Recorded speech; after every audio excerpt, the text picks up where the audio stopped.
the reason that attention is a prime tool that we use in creating our reality, our experience of reality, what we end up having in life and what we end up being in life and therefore doing and then therefore having is that our attention is really directing our energy. It's directing, what we're putting our attention in. We're giving it, psychic energy from the psyche. We're giving it cognitive energy. Our brain power is going there.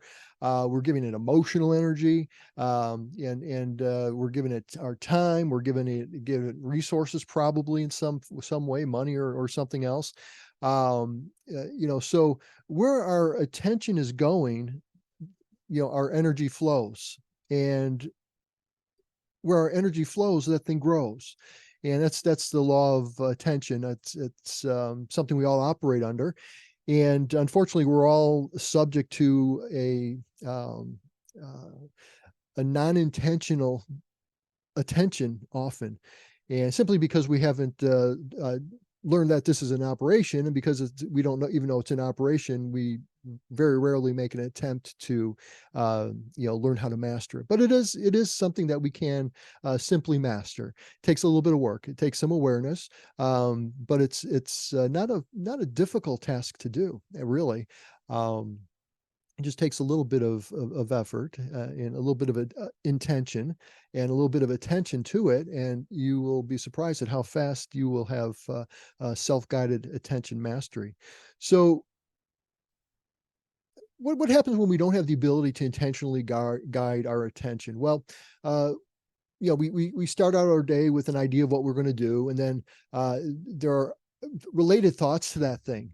And all of a sudden we're thinking, well, I can't do this, or, oh, I've never done this before, or, oh, you know what, this didn't work out so well. And all of a sudden our attention is going to everywhere except doing the thing we wanted to do. And it's going to all the things that are trying to get us to not do that. And, there are reasons for that. There are subconscious operations going on that are designed to protect us, designed to keep us within our comfort zone and therefore safe.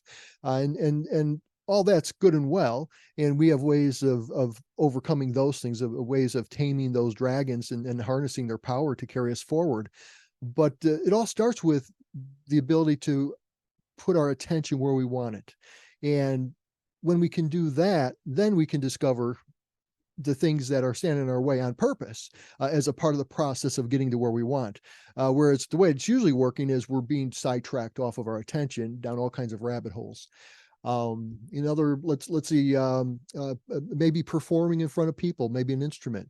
Maybe you get choked up with when you're because you sit down to play and you practice and you play great by yourself, but when you sit down, you're thinking, oh, this person, what is that person thinking, or what are people going to think, or what if I make a mistake? See, the attention is going to making mistakes. It's going on what people are thinking, and it's everywhere except playing the music.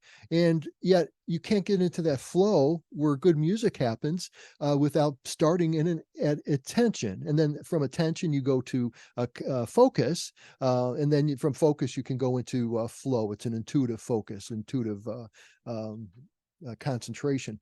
So it's all beginning with attention. And that's wonderful, because by working on that level of attention, we are actually gaining muscle, to go into flow, to go into focus, or just to keep moving in the right direction and not getting sidetracked into all kinds of side dead end roads as we try to travel towards our vision or our goal. So another place where an inability to intentionally direct our attention shows up in our lives is on places where we're blocked. So, there are challenges in our life where we can't see a way around them or over them or under them, and we're seemingly stuck. And the way that attention is working against us is that our attention is on the problem. The attention is on the obstacle, and we're thinking, we're trying to brainstorm. We're trying to solve it. But because we're putting so much attention on the problem, we don't really see any solutions. All of our energy is going to the problem, and because of that, we are intensifying the problem. We're making it bigger. Whereas if we were able to take our and we think that we're putting our attention on solving the problem, when actually the way we're going about it is we're focusing more on the problem than the solution. Therefore, we're seeing the problem and we're missing the solutions. So being able to take your attention off of a problem dissolves it, because if attention is our prime tool to create our reality. Okay, and by what I mean by create reality is it could be attaining goals, or it could be if you're into law of attraction, it could mean that it's whatever is an operation in your life that is manifesting things, whether it's manifesting as by being attracted to you and by some unseen forces, or the universe or whatever, or whether you're attracting into you're manifesting your life by working on steps in a goal and achieving it. It doesn't really matter, because what's really controlling that is your attention. Where are you putting your attention? And where you're putting your attention, that's what you're getting.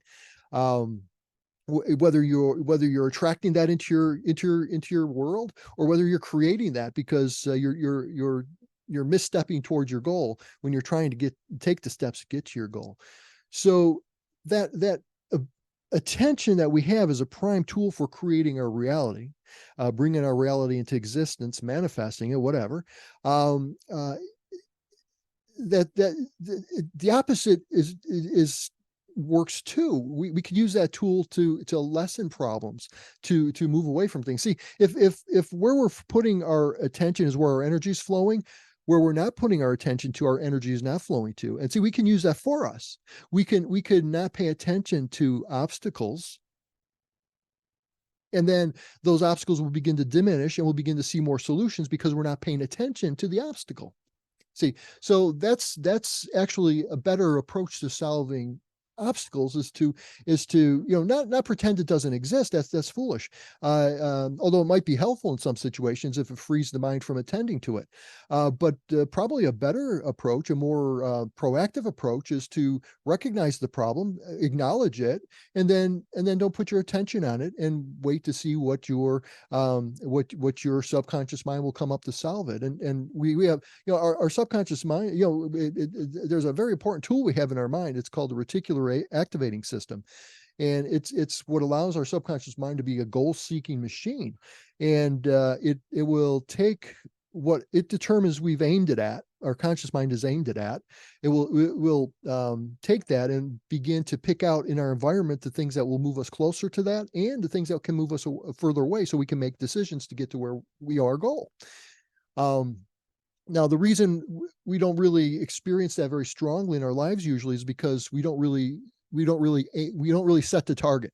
What we do is we think, oh, I want to do that, and then we say, oh, I want to do that, and they contradict, and all of a sudden our mind is going all over the place on all kinds of things, and the subconscious says, well, we'll wait till we see what this guy's paying, or this gal's paying attention to, the most, and it feels the most about it to before we actually aim this thing.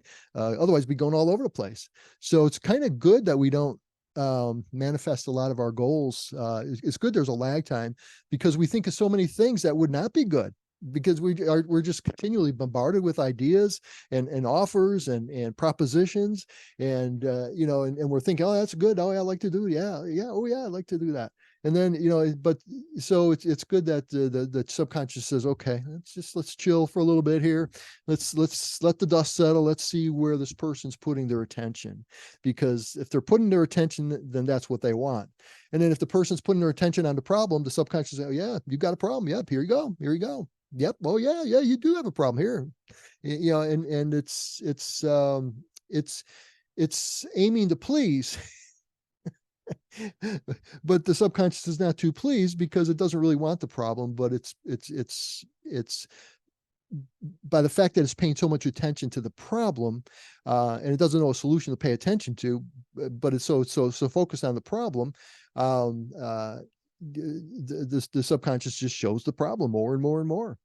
And the person becomes more and more aware of the problem, and then they end up having putting more and more of their attention on it, and it's a cycle that they're getting into. So the ability to intentionally guide our attention is a huge ability. It's a huge power. It's a superpower, really, if you want to look at it that way. Although it's not really, if you want to look at it in the sense of we all have the ability to do that. So that's what self-guided attention mastery is all about. The ability to intentionally guide our attention.